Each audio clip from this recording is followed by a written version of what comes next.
We all have bills.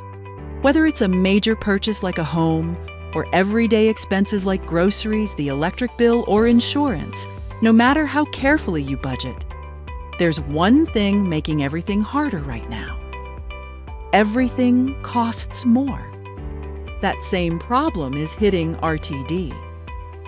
Running a transit system isn't that different from managing a household budget, just on a massive scale.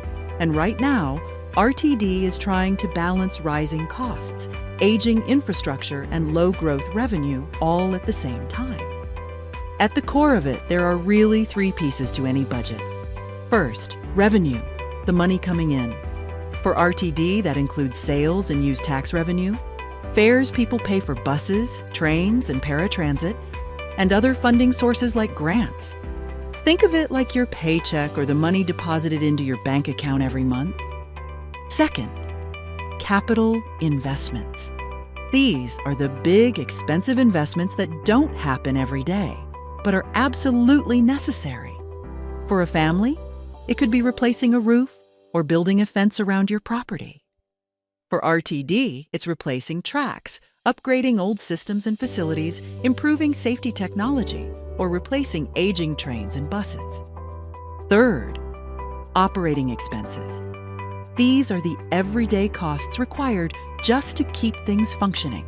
Rent, utilities, groceries, insurance, gas. For RTD, it's paying all its employees, fueling buses, maintaining stations, repairing equipment, and keeping transit service running day after day.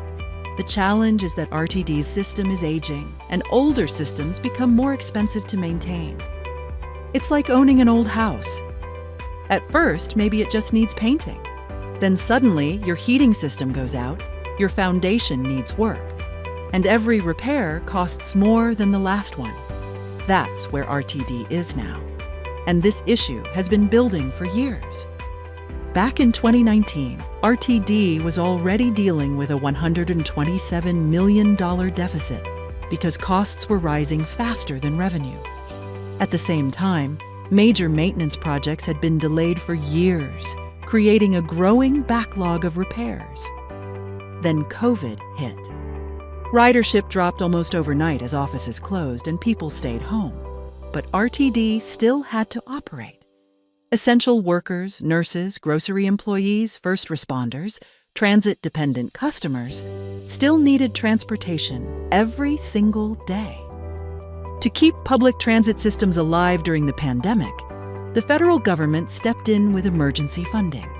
For a while, that support created what looked like financial stability, but it wasn't permanent. When the emergency funding ended in 2023, RTD was facing a $282 million deficit. And today, the pressure keeps increasing. Construction costs are higher. Track repairs are more expensive. Labor and materials cost more than they used to. And while many customers continue to rely on the access, opportunity, and convenience transit offers to travel to social events, doctor's appointments, and to spend time with family and friends, fewer people across the region are commuting daily because remote work has become more common. That means lower ridership and less fare revenue flowing into the system. In simple terms, expenses are climbing much faster than income. In addition, just like people should save 3 to 6 months of income in their rainy day fund, RTD is required to have 3 months of cash reserves for emergencies on hand at any time. These reserve requirements aren't just suggestions. They are part of the fiscal guardrails RTD's board adopted to keep its decisions clear, responsible, and financially stable. Upholding these policies is one of the board's core duties. Fulfilling that duty means making the hard choices today rather than leaning on structural deficits or kicking the problem down the road to future generations. Spending less than RTD brings in is the only way RTD's long-term health can be preserved. So where does that leave RTD now? At a crossroads. Just like a family sometimes has to choose between renovating the house or taking a vacation, RTD is being forced to make difficult decisions about what it can realistically afford. Steps have already been taken to reduce costs without major service changes. But without a major course correction, whether that means service modifications, new revenue sources, or both, the financial outlook becomes increasingly unsustainable.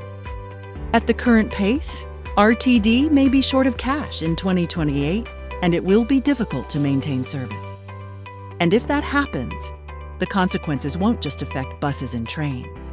They will affect workers trying to get to their jobs, students traveling to school, families accessing healthcare, businesses depending on employees, and entire communities connected by public transit.